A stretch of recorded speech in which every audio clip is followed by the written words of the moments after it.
Hello everyone, সবাই কেমন আছো? নিশ্চয়ই সবাই খুব ভালো আছো। আর সবার মন আরো ভালো করার জন্য আজকের এই ভিডিওতে তোমাদেরকে আমি নিয়ে যাব সুন্দর একটা জায়গায়, যেখানে গেলে তোমরা দেখতে পাবে শুধু গঙ্গা আরতিই না, তার সাথে গঙ্গার এই অপরূপ দৃশ্য আর মা গঙ্গা দেবীর মন্দির।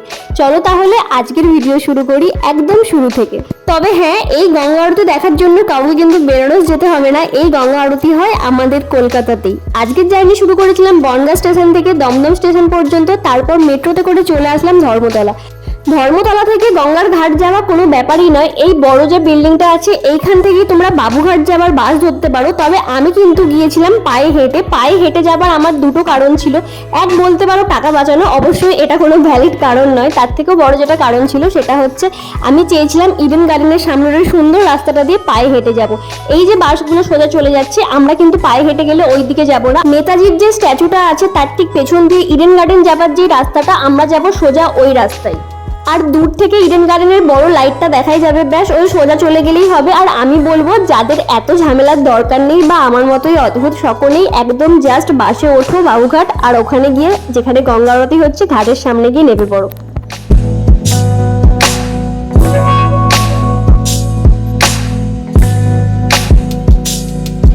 ইডেন গার্ডেনের একদম সামনে দিয়ে আমি হাঁটছি, রাস্তাটায় এত সুন্দর হাওয়া দিচ্ছিল বলার মতো নয়।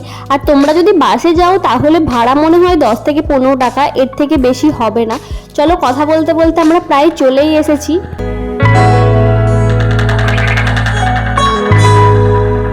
তোমাদের চেনার সুবিধার্থে আর একটা কথা বলে দিই, যেখান থেকে উড়িষ্যার বাসগুলো ছাড়ে তার ঠিক পেছনেই কিন্তু এই গঙ্গা আরতিটা হয়।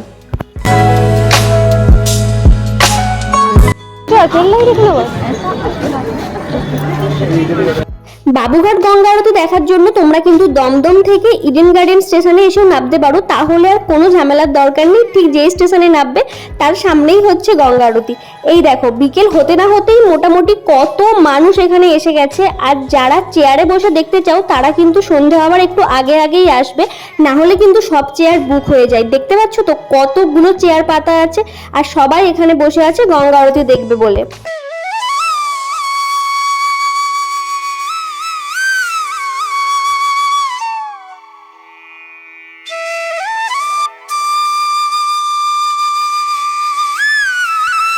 আর ভিডিও শুরুতেই তো তোমাদের বলেছি, এখানে আসলে যে শুধু গঙ্গা আরতি তা না, তার সাথে কিন্তু গঙ্গার এই অপরূপ দৃশ্য, তার সাথে গঙ্গার সুন্দর হাওয়া।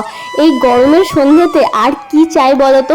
এখানে আসলে আর একটা জিনিস যেটা সব থেকে ভালো লাগে সেটা হলো, আমরা তো এতদিন বেনারস বা হরিদ্বার এখানেই গঙ্গা আরতি দেখে এসেছি। এখন আমাদের কলকাতাতেও যে মা গঙ্গাকে সম্মান জানিয়ে এত সুন্দর আরতি করা হচ্ছে, এর থেকে বেশি কিছু আর কি হয়। আর সবাই তো আর বেনারস যেতে পারে না গঙ্গা আরতি দেখার জন্য, তাদের সবার কাছে এর থেকে বেটার অপশন আর কি হতে পারে।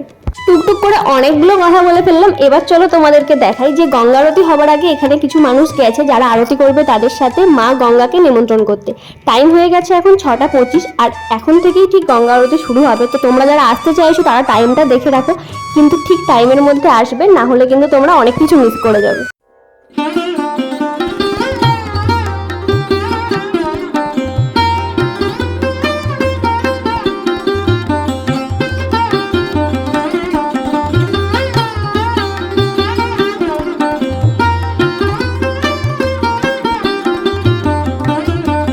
গঙ্গা আরতির সাথে সাথে ব্যাকগ্রাউন্ডে কিন্তু খুব ভালো একটা আরতির গান হচ্ছিল। আমার কপিরাইট হয়ে যাবার জন্য আমি সেই গানটা তো অ্যাড করতে পারলাম না। দেখো, সন্ধে বেলার সাথে সাথে কিন্তু ভিড়টাও বেশ ভালোই বেড়েছে।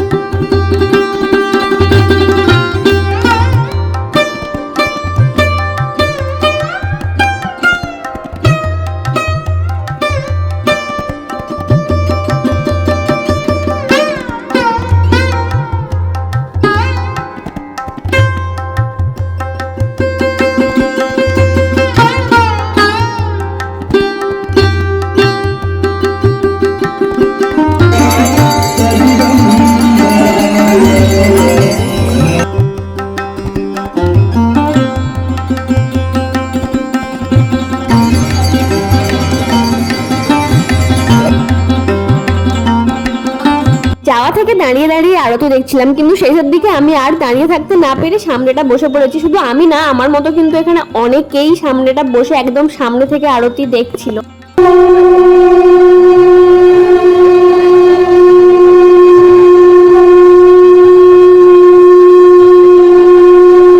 প্রায় 1 ঘন্টার ওপর কিন্তু আরতি হলো, আর আরতি এখন প্রায় শেষের দিকে। আরতি হওয়ার পর তোমরা এখান থেকে 10-15 টাকা দিয়ে এইরকম প্রদীপ নিতে পারো গঙ্গায় ভাসিয়ে প্রণাম করার জন্য।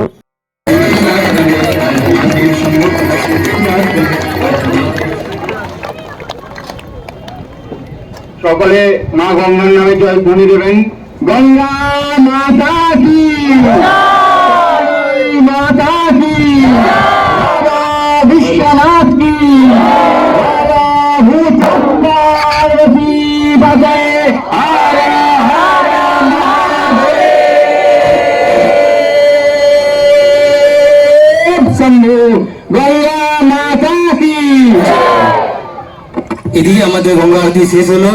আরতি শেষ হতে না হতে সবাই এখানে ছোটাছুটি ফেলে দিয়েছে তাপ নেওয়ার জন্য। অবশ্য আমিও ছুটেছিলাম, হয়তো ছোটাছুটির দরকার নেই, সবাই পাবে সবাই পাবে।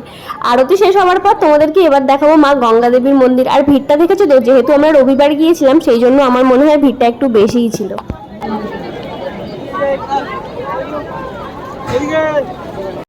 আর ভিডিও শুরুতে যেমনটা বলেছিলাম যে মা গঙ্গা দেবীর দর্শন করাবো, এই যে মা গঙ্গা দেবীর মন্দিরটা শুধু দেখো, মূর্তিটা দেখার মতো, দেখলে চোখ সরাতে ইচ্ছা করবে না, এতটা সুন্দর ছিল। এবার তাহলে বলো যে তোমরা যারা যারা ভিডিওটা দেখছো তাদের মধ্যে কজন অলরেডি এই আরতি দেখে নিয়েছো, আর কারা কারা ভাবছো যে খুব তাড়াতাড়ি আসবে, তারা কিন্তু অবশ্যই কমেন্টস করবে।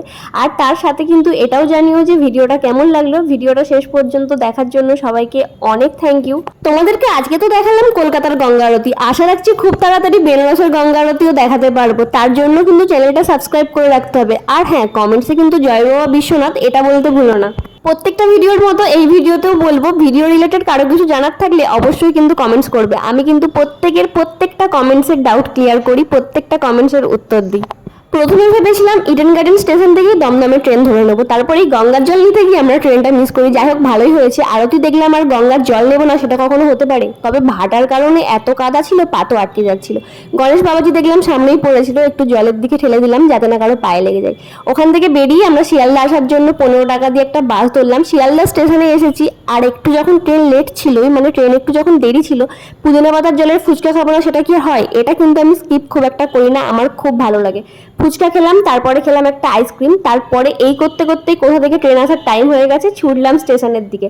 আজকের ভিডিওটা তাহলে এখানেই শেষ করছি। তোমরা সবাই ভালো থেকো, সুস্থ থেকো, আর হ্যাঁ, দেখা হবে নেক্সট ভিডিওতে খুব তাড়াতাড়ি। ততক্ষণের জন্য বাই।